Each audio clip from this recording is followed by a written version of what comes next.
Please help me give a very warm welcome to Emma Cline.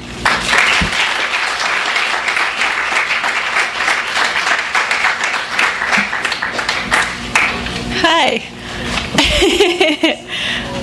So this is my third book event, and also the first event I've been at where I have family members in attendance. So one of my little sisters is here. She'd never been to a book event, so she really wanted to know whether I would be making constant eye contact with her and whether she should be prepared for that. I told her it would be, on and off. So I'll just read a little from the beginning of the book. I looked up because of the laughter and kept looking because of the girls. I noticed their hair first, long and uncombed. Then their jewelry catching the sun. The three of them were far enough away that I saw only the periphery of their features, but it didn't matter. I knew they were different from everyone else in the park. Families milling in a vague line, waiting for sausages and burgers from the open grill. Women in checked blouses scooting into their boyfriends' sides. Kids tossing eucalyptus buttons at the feral-looking chickens that overran the strip. These long-haired girls seemed to glide above all that was happening around them, tragic and separate, like royalty in exile. I studied the girls with a shameless, blatant gape. It didn't seem possible that they might look over and notice me. My hamburger was forgotten in my lap, the breeze blowing in minnow stink from the river. It was an age when I'd immediately scan and rank other girls, keeping up a constant tally of how I fell short, and I saw right away that the black-haired one was the prettiest. I had expected this, even before I'd been able to make out their faces. There was a suggestion of otherworldliness hovering around her, a dirty smock dress barely covering her ass. She was flanked by a skinny redhead and an older girl, dressed with the same shabby afterthought, as if dredged from a lake. All their cheap rings like a second set of knuckles. They were messing with an uneasy threshold, prettiness and ugliness at the same time, and a ripple of awareness followed them through the park. Mothers glancing around for their children, moved by some feeling they couldn't name. Women reaching for their boyfriends' hands. The sun spiked through the trees like always, the drowsy willows, the hot wind gusting over the picnic blankets, but the familiarity of the day was disturbed by the path the girls cut across the regular world, sleek and thoughtless as sharks breaching the water. It was the end of the 60s, or the summer before the end, and that's what it seemed like, an endless, formless summer.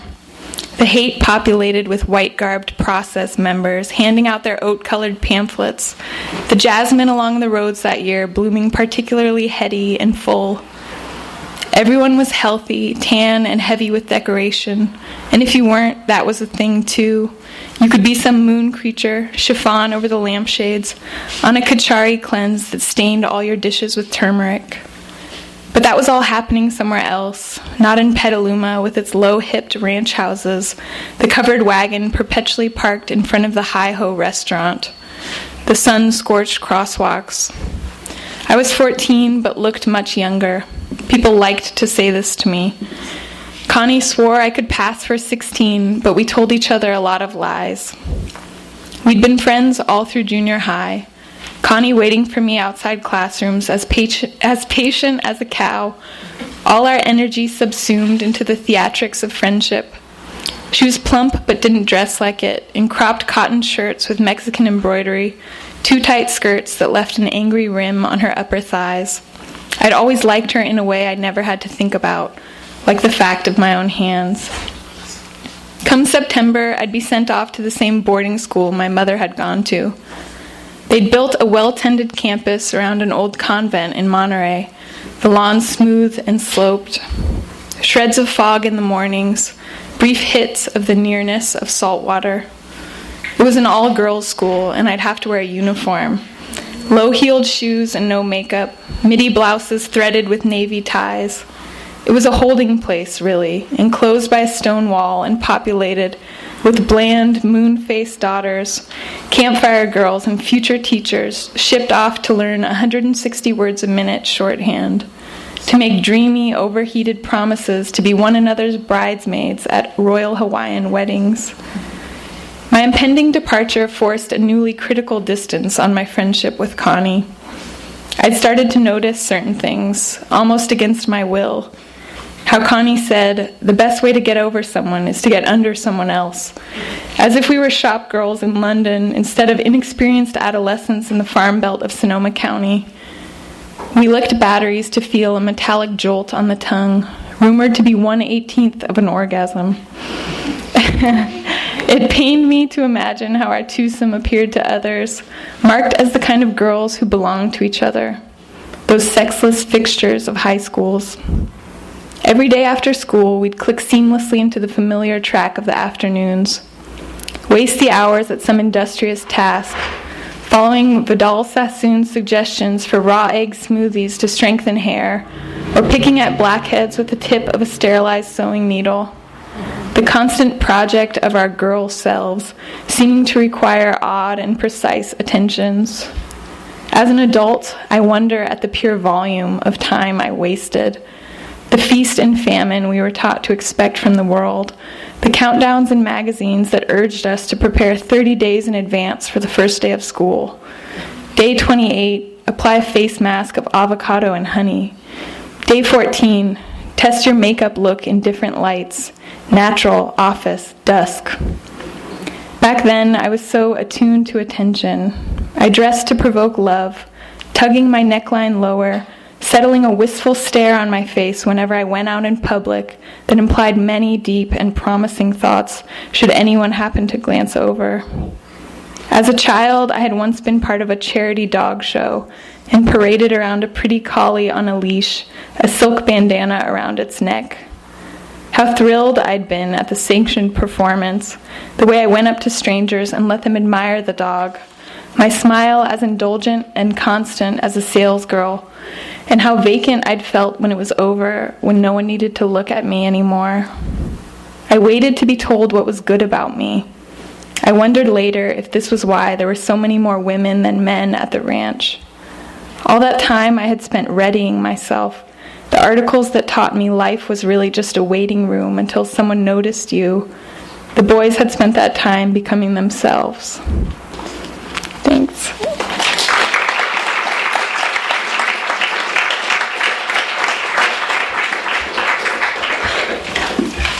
That was great. Thank you. So as I mentioned, this novel has been very highly anticipated. I first heard about it 9 months ago, which is a really long time in advance for a debut writer. So I just wanted to see kind of how it feels to have your debut novel come out and have so much attention nationwide for it. What are you going through? It's like a mild acid trip all the time. It's like a little unexpected. But I feel like it's this thing that runs parallel to your real life and doesn't intersect and is this whole other realm that refers to you but doesn't actually have to do much with you. Can you talk a bit about your own background and how you're inspired to write a novel about the subject? Yeah, I'm from Northern California, Sonoma County. And as you guys know, being in LA, I feel like California is still so haunted by the 60s. I feel like everyone's sort of dealing with the leftovers in some way or another, especially in Northern California, where there were so many communes and groups, some of which still survive today. So I sort of grew up with all that mythology and all the kind of mythic visual tropes of that era. And I really wanted to write about it in a way that engaged girlhood at the same time, which was sort of a story I felt hadn't been told about that time. Yeah, a lot of the books written about Charles Manson or the other sort of culty California scenes focus on the leaders. And so what inspired you to write about the girls and the followers? Yeah, I think we're all sick of the charismatic cult leader. I think it's a really familiar trope, and we sort of know everything about him. And I just didn't see any interest there or any sort of tension that would lend itself to a novel. And I really liked the idea of writing a book where that character is sidelined in a way and almost made into this bit player. And it's been funny, a few people, usually men, are like, wow, I really wish there was more of that Russell character in the book. Like, why did you, maybe a few more scenes with him? What's his story? So the events of the novel take place mostly in 1969, which is a time that is well remembered by a lot of readers, but before you were born. So how did you research that time period, and how did you make sure to get the details right?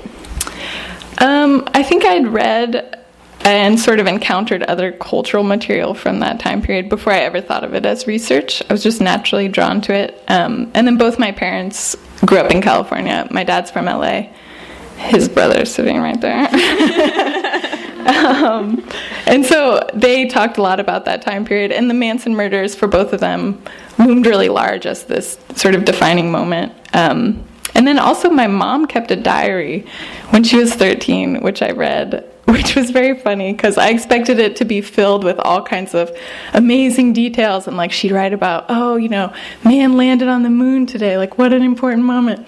But it was all like, I got a terrible haircut today, and like I hate this person, I love this person. And so I was thinking about that when I was writing the book, just that people often don't experience their cultural moment through a wide historical lens. Usually, they're focused on their own consciousness and the people who are in their immediate orbit. So I didn't want it to be a Forrest Gump novel where they sort of interact with every major event. What kind of books were you reading while you were writing this? A few books that I really went back to a lot, just in terms of structure and also tone. Veronica by Mary Gaitskill, which I think is such an amazing book about friendship, this sort of ambiguous friendship between these two women, and also, to me, really speaks to the way the past can run alongside the present, how the past doesn't really stay in its tidy corner and sort of can haunt you in a way. And then Laurie Moore has a novella with a funny title, Who Will Run the Frog Hospital? That's also about female friendship and like these defining summers or moments in your life and sort of how you make sense of them as an older person. Yeah, female friendship is a really huge part of this book, not just with Evie and Connie, but also Suzanne and some of the other women. What were you exploring and getting at with these relationships when you were writing? I think I like the idea of a sort of alternative love story, writing a book where this friendship sort of takes the place that you'd expect a love story to occupy. And I think friendship is so great and is really having a great moment in literature, I feel like. Ferrante and a lot of other people are writing about it. And I think because friendship doesn't have a lot of cultural coding around it in the way that other relationships do, family or sort of romantic relationships. And for that reason, they can sort of encompass all these murky feelings. Sort of along the same lines, the women in this book are very conscious of sort of the male gaze and then also of other women and how other women are being looked at. So can you talk a little bit about exploring that phenomenon? Yeah. I was thinking a lot about the male gaze, and then also it's sort of what's its opposite, which is the female gaze, and sort of how do women take in the male gaze and sort of make it a part of the way they see the world and begin to objectify other women and self-objectify, almost in preparation or response to this overwhelming sort of male gaze. And so I really liked writing a narrator who was hyper-conscious of other people's appearances and almost in the way that you'd expect a male narrator might be. Like she's very assessing and she's constantly looking at these beauty metrics in a way that I think is a little claustrophobic even. You did a piece for the Paris Review that was called See Me, which I highly recommend. It's really, really good. It was sort of about your own coming of age. So can you talk a little bit about that and maybe how those experiences informed this book? Yeah. First of all, I would never write a personal essay again. It's horrible because it sort of follows you around forever. I feel like you should be over 30, and that's the only way you should be allowed to post anything personal on the internet. But I wrote this essay, which is now up, and I can't do anything about it. I don't recommend it. Nobody read it. But it was sort of the inciting incident or whatever. When I was 13, I sort of had a pen pal relationship with this older man, Rodney Bingenheimer, who I think lives in LA. He's probably like back there like muttering. And it was totally a benign relationship. Like, it was almost laughably innocent, just like little cartoons and like, hi, what are you doing? And, nothing came of it. We probably exchanged, 10 letters or whatever. And then just as an adult, I looked back on this relationship, and it didn't strike me as bizarre at all at the time. Because why, it's so normal. But as an adult, yeah, I was looking at this and thinking how strange it was, and wondering, how vulnerable I was at that age, that the moment somebody shined any kind of beacon of attention on me, I was like happy to receive it and didn't question too much its origin. So yeah, the essay is sort of about that desire to be seen and known, and sort of connecting it with what I saw when I thought about the Manson women and sort of the pictures of their faces, which felt very familiar to me. And what did you want to kind of get across about California, the mythic state of California in the 1960s in this book? California is so... I feel like I'm its exact audience. Everything about it like really lands with me. I think a lot of it is just this beautiful landscape married to this real danger. At least in Northern California, like the beaches are so beautiful, but people are constantly drowning or sort of dashed against the rocks. Or like it really is paradise, but it's built on this fault line. So you have this sense that the land is actively trying to like rid itself of you, which I really like as a sort of tension. And then I think it also draws a certain kind of person. Something about it being, a bit untethered from the history of even the East Coast. I think people come here to become someone else often, to just look for something outside themselves, which is a sort of shaky spiritual foundation for a state that lends itself to weirdos. Can you talk a little bit about the process of writing this book? How long did it take, and what was it? Yeah, I had been working on a novel for a few years before I started this one, which was just a straight commune novel. And then I was doing an MFA at Columbia, and I sort of thought of this idea of this woman, an older woman, that was sort of the character who came first, who had been part of this infamous cult in her youth, and sort of what it would look like, how she would form the rest of her life around that fact. And so after I had that sort of inciting moment, then it took me about 2 years to write it. And the majority of the time I was living in this little shed, which was like 9 by 12 in my friend's backyard, and it had no internet, I highly recommend that if you are thinking about writing a novel, because I think it was the only way I could have gotten anything done. Who are some authors? You mentioned Mary Gates-Gill. Who are some other authors who influenced you? Scott Spencer, who wrote this amazing novel called Endless Love, which I can't think of when it came out, but it's one of the most perfect novels, and it's sort of about the state of being a teenager as like a state of this really pure psychosis. Like you're basically unfit for human company when you're a teenager, but your feelings are also so pure. And it's this person who just refuses to get over their first love and just decides that they just won't. So I love that book. And then growing up, I love Stephen Millhauser, who's sort of I loved his heightened language. And I was a big Sherlock Holmes fan. And what are you working on now? I'm working on a novel that is not set in the 60s.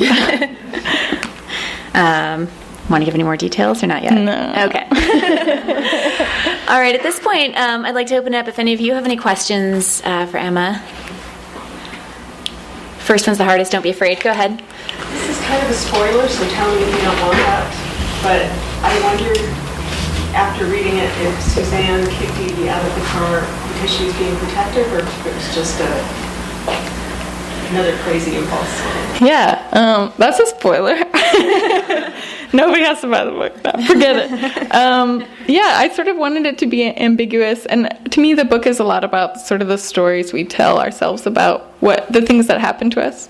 And I was really interested in this idea of, like, I think we're used to stories having some kind of redemptive narrative or people learning something, there being some kind of moral. And I really liked that this is a person who just cannot make meaning out of this summer, really, and is really trapped in the ambiguous morality of it. So I think it's all her projection. Like, there's not really one answer that's true, because it's all from Evie, and it's all a story she's telling herself. Yes?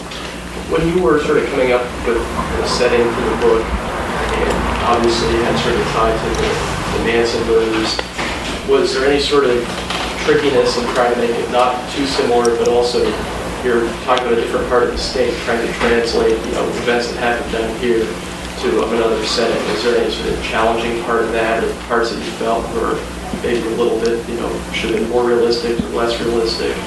Yeah, it was important to me not to write like a thinly veiled, when people write books after a movie. I don't know if you guys have ever, it's like a novelization. I didn't want it to be like that, and I hope it's not. But to me, I was after some kind of, there's a little germ of truth or some glimmer of interest I saw in the Manson story, and then it's really a matter of exploring that totally untethered to the reality of it. And I feel like in that way you almost get closer to something that you can't if you're, having to be a slave to every detail of history or sort of retreading familiar stories. Do you feel girlhood lost ground or gained ground since the 60s? Yeah, I don't know. That's what I like about writing novels, is that you don't really have to have a good answer to questions. You can sort of just pose them, which I'm better at than actually answering them. Part of why there is a contemporary narrator who has these encounters with a teenager is just I wanted to put those two things together and sort of think about it. But to me, there are I think it comes out in different ways. Certainly the internet, I think, facilitates a different kind of self-objectification. But the desire to me seems to be the same, which is to be seen. Yes? You just read passages from the book, and the passage, life is a waiting room, waiting to be recognized. When you wrote that, did you have any idea that somebody was going to say Emma? No. That's kind of when I heard you say that. You're out of the waiting room now. Take me back. I don't think anyone writes a book. The only person who really read drafts of this book while I was working on it was one of my little sisters, not the one who's here. She's lazy. But the other one, I have 4 younger sisters. So she was sort of my ideal reader, and I really didn't think too far beyond her, which I think was really helpful. It's a helpful way to write a novel, not thinking too much about any eventual audience. And it does keep it, it's this lovely, pure moment that you wish you could go back to when it's over. Yeah, in the back. In researching the 60s, was there any surprising element to you that really helped shape how you saw a character change the direction you had one previously? Yeah, for me, it wasn't any sort of big, shocking detail about like the crimes or different cults or stuff. For me, it was more about the everyday details that sort of illuminated this like much more gruesome violence. For me, that was more. It sort of changed the way I was writing about the book. I thought a lot about sort of the way violence is woven into everyday relationships. And I think having those little real details that make you realize what a day might have looked like, I think it gives almost a more frightening face onto this almost unfathomable thing, because you can recognize parts of yourself in it, or think about what they ate, or what they might have spent the morning doing. Yep, over there. Hi, other friend read it and she reviewed it and she said she thought you captured a teenage girl's voice. She said the tone and you thought it was perfect. Was there any influences for that? Yeah, I think to me it was just really important to write a teenage girl and give her full humanity. I feel like teenage girls are so objectified and given so little subjectivity and agency. So just to write a complex character. So I'm glad it came across that way. And one I just encountered, and I was so glad I read it after I wrote this book, or I feel I would have been too intimidated and wouldn't have written it, but Diary of a Teenage Girl. I don't know if anyone has read it or seen the movie, but like my heart started pounding a little while I was reading it. And I think because it is still so rare to encounter, a full, fully human teenage girl. Yeah. It's like the antidote to Lolita in a way. You're like, oh. Any other questions? Yes. Why do I write? Oh, no. I don't know. I think, you start because you love reading so much. It's like a great gateway drug to writing. And then, I've done it. I don't know. Those are terrible questions to be thinking about right now. I refuse to answer. But thank you for your question. I think you definitely scared off whoever the next person was. We have time for a few more. Yes. Do you see any connection between a militaristic nation like the U.S. at a time of war and mass murder? Do you see any connection between the power of being military, this huge might in the world, and wanting to kill other people? Another question where I'm like, whoa. I don't know. I've never thought about it. For this book specifically, I was thinking about the way violence, we're sort of used to externalized male violence. I think that's very familiar to us at this point, like heartbreakingly familiar. It's not surprising when men act out their sort of pain and suffering and inflict it on other people. And in this instance, I was really interested in what the female expression of violence looks like and where it might come from. I think we're a lot more comfortable with women turning the violence inwards and sort of having eating disorders or, cutting. Those are very familiar narratives of like teenage girlhood. And that's why I think the Manson story especially is particular and strange because it is this externalized female violence. Any other questions? Yes. You're definitely in the spotlight right now, and you have a lot going for you in the future, too. How are you escaping and just keeping yourself you, Emma? Like, how are you trying to keep that all? Because you're such a unique individual. I'm related to her also. It's not like a stranger being like, you are so unique. Well, Corey, I think a lot of it, which is really helpful, is honestly that I still have a flip phone. Yeah. And just having, not having the ability to like, go on the machine and be like, oh, what are the strangers thinking of me today? It's like a helpful block. I'm happy removing that option from my daily life. And then my sisters have been kind of great about pre-reading everything for me. And they give me a heavily redacted version of what's going on. So everything sounds great. It sounds fun. Yes. Question, because you seem like you quite like to actively avoid technology. When you're writing, are you writing longhand on a typewriter? How much do you separate? No, I just write on a laptop. I know it'd be a lot better if I lit my writing candle, put on my writing cape. But no, it's just on a laptop, it is a strange thing. I think about that a lot. How, other artists, they get to have all these accessories and sort of special brushes and paints. And writers, it's the same thing you look at your fucking email on. It's I wish there was a little more separation. Yep. One more. So Are you paying your sisters well now? That sister, she said all I had to do was put her in the acknowledgments. And she's in there along with all the other lazy ones who did nothing for me.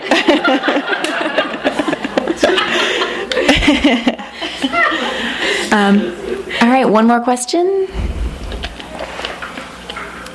The ceremonial last question. You asked it. Oh, I asked like 20. We went through mine. No? All right, well, let's give Emma an enormous round of applause.